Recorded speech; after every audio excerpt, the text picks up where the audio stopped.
قرآن بہت بڑی طاقت ہے۔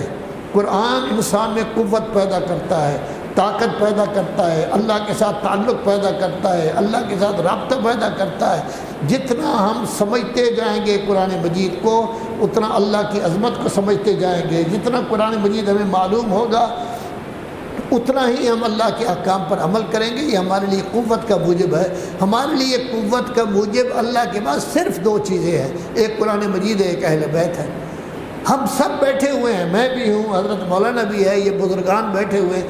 کیا سوچیں ہمارا ان دونوں چیزوں کے ساتھ تعلق ہے؟ کیا قرآن کے ساتھ ہمارا تعلق ہے؟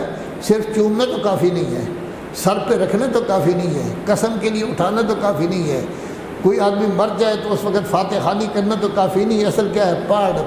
پڑھ سمجھ اور عمل کر۔ کتنا تعلق ہے؟ میرا کتنا تعلق ہے؟ آپ کا کتنا تعلق ہے؟ اہل بیت صرف نام لینا تو کافی نہیں، فضائل سننا تو کافی نہیں، 40,195 ان کے فرامین ہیں۔ تو آیا اہل بیت کی سیرت پر ہم واقعاً عمل پیرا ہیں؟ کیا ہم قرآن مجید پر عمل پیرا ہیں؟ عمل کی حد تک کتنا ہم قرآن مجید کے ساتھ تعلق رکھتے ہیں اور اہل بیت کے ساتھ؟ حضرت عمر صاحب نے کہا تھا حسبنا کتاب اللہ، تو قرآن مجید کو کمائی کا ذریعہ انہوں نے بنایا ہے۔ تراویح پڑھتے ہیں، سال کا خرچہ آ جاتا ہے۔ کیا ایسا تو نہیں ہے کہ انجمن بھی اہل بیت کو کمائی کا ذریعہ سمجھتی ہے کہ لاکھوں روپیہ اکٹھا ہو جائے گا؟ پڑھنے والا بھی کمائی کا ذریعہ سمجھتا ہے، اور ہم سننے والے بھی کمائی کا ذریعہ سمجھتے ہیں کہ کھانا بڑا اچھا مل جائے گا۔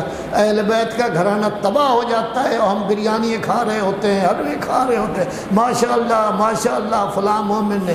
اس مومن کا باپ مر جائے تو پھر تو ہمیں کچھ بھی نہیں کھلائے گا، سارے دن روٹی نہیں ملتی، پانی پلانے والا کوئی نہیں ہوتا کسی کے باپ مر جائے۔ رونے دھونے میں اہل بیت مر جائے تو پلاؤ ہیں، بریانی ہیں، حلوے ہیں، لڈو تقسیم ہو رہے ہیں، نئے نئے کپڑے بنائے جا رہے ہیں جیسے عید الفطر میں۔ کیا ہم اہل بیت کو مانتے ہیں؟ کیا ماننے کا طریقہ یہی ہے؟ سیدھی سادی بات ہے، کامیابی چاہتے ہیں تو نظم و ضبط بھی ہونا چاہیے۔ صفائی یہ ہے، احکام قرآن مجید کو اپنانا چاہیے اور اہل بیت کی سیرت کو اپنانا چاہیے۔ خدا